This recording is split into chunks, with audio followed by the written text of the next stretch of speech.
Good afternoon, ladies and gentlemen. I feel very honored here to report the natural environment and cardiovascular health. Thank you for the president and organizers. And nowadays, we know that CVD disease burden is the substantial disease burden according to the global burden of disease, and you can see the huge numbers each year caused by the CVD. And environment factors plays an important role in CVD health. You can see from the picture that the top 10 causes of death from the environment, the first one is the ischemic heart disease, and the sixth one is the stroke.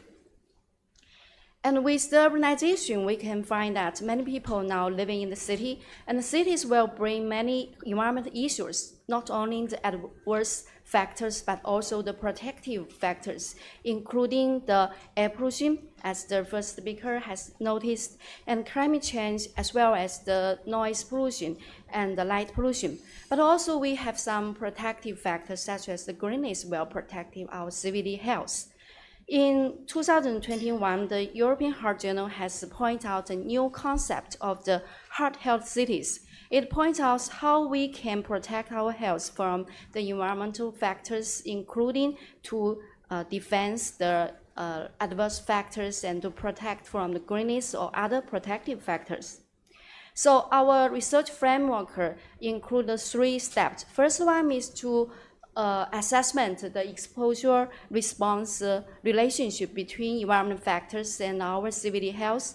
And the second is to detect some early biomarkers that we can prevent the adverse health effect. And the third one is the prevention in some intervention effects, and we can do something to protect the CVD health. So my topic will include the air pollution, climate change, noise and light pollution, and greenness, and the last, the perspective. For air pollution, you know that China has achieved a great achievement in the air pollution control, and nowadays the primarily air pollutants is the ozone pollution under the climate scenarios. And the climate scenarios will aggregate the ambient ozone pollution concentrations. So we have done a study focused on whether ozone pollution will increase our hospital admissions for CVD events.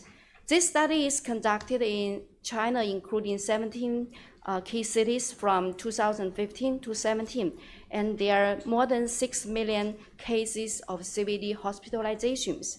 And the mean ozone concentrations is approximately 80 microgram per meters. And we find that not only the CHD and the stroke and other, including AMI, will increase the risk when people are exposed to higher ozone concentrations. And we find that ozone pollution will increase the disease burden of CVD hospitalization, including increase the cases as well as the hospital stays. And for the second framework, we will talk about how we can protect our health from air pollution. So we did some randomized crossover trial as well as panel studies to detect early biomarkers related to the air pollution. And we find that use the personal air pollution exposure assessment as well as the early detection of the CVD injury, we will find that air pollution will cause our body have some early response, including the inflammation, oxidative stress, as well as the metabolic disorders. So this will provide us some biomarkers to prevent the early CVD injury. And this is some of the photo selected from our field study, and we are now also carrying out a field study about air pollution and CVD progression in Beijing. And the third framework is how can we protect our CVD health, and from the 2 aspects. First is from the policy intervention, such as the Air 10 in China. It has achieved a great achievement to reduce our air pollution. And the second is from our personal intervention. We can take some measures to protect our health, including to use the air purifiers to reduce the indoor air pollution. And the second one is about the climate change and CVD. You know that nowadays the climate change has caused the increasing attention because the heat waves is more frequently nowadays. And these heat waves will cause our CVD risk to be increased, and our concern about whether ozone pollution will interact with the climate change to increase the CVD risk. So we did this study to explore whether people exposed to both higher ozone pollution as well as the heat waves will increase their CVD mortality. And this study, we used the National Urban Air Quality Real-Time Platform as well as the death numbers from the national DSPS in China.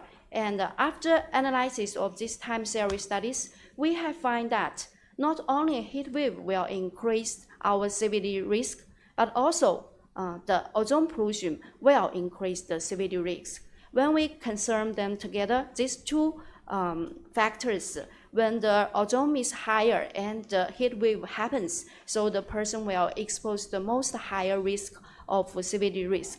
This study is published in the Innovation Medicine and tells us that ozone pollution will modification the heat waves and the cardiovascular mortality. The third one is about the noise pollution as well as the night pollution. For the noise pollution, in the European countries, there are many evidence about the environmental noise as well will increase the CVD. But in China, the evidence is limited. We have performed some studies use the UK Biobank and to explore whether noise exposure will increase the risk of hypertension as well as the heart failure. And we find that road traffic noise will long-term exposure will increase the hypertension risk, as well it will increase the heart failure incident risk.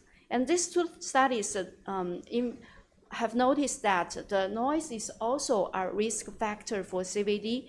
So we want to perform a study to verify this association, whether it is true in China.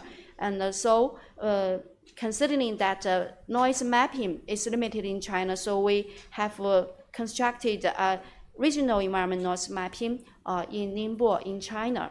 And for the noise exposure, we have collected the environment noise data in the different regions of Ningbo, and we have measured the noise levels during the rush hour as well as during the non-rush hours according to the China National Environmental Standards for Noise.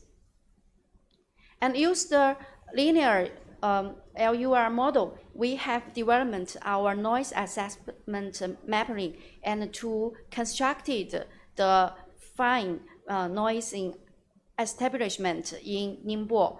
And this is the picture that we have constructed an environmental noise with spatial resolutions of 15 meters to 50 meters as well, averaged at the community levels.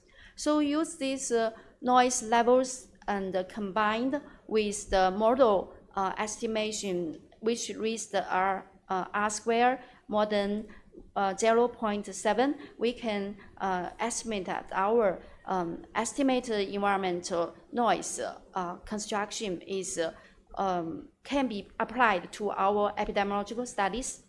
And so when we combine the noise mapping with the health information platform in Ningbo, because you know that the EHR data construction has performed very well in Ningbo. So we connected this data with the noise levels to explore whether noise will influence our CVD risk.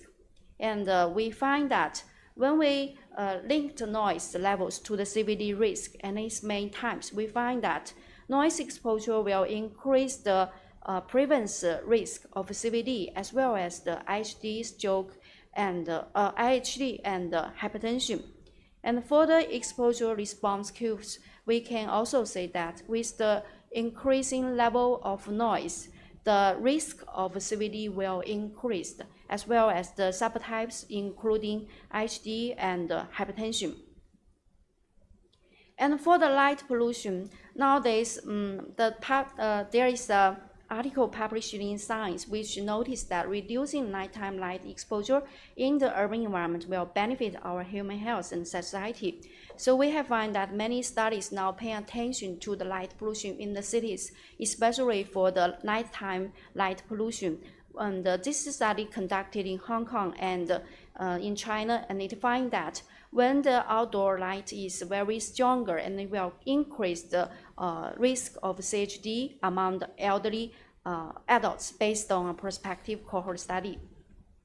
And for the greenness sensitivity, we can see that in our cities, there is not only adverse risk factors, but also some protective factors we can use. For instance, greenness may protect our CVD from release our stress and reduce the air pollution. So we conducted a series study concerning the greenness and CVD risk.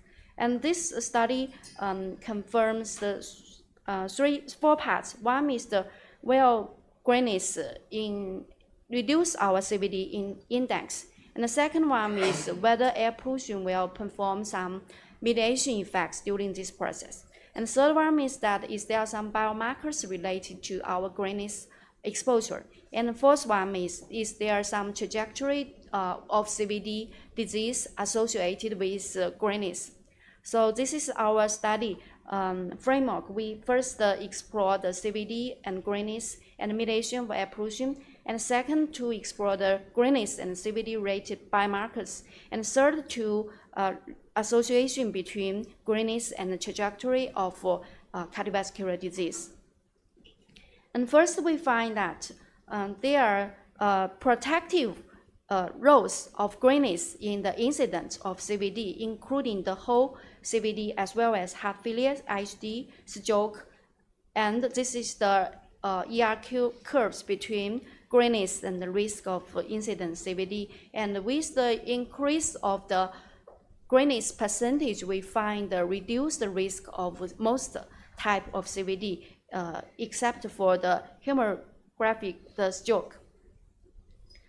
And we also find that greenness can protect our health from the aspect of reduce our some adverse biomarkers in our blood, including the CRP, as well as it will reduce our hypertension index. Thus, it will finally lead to the reduced risk of CVD.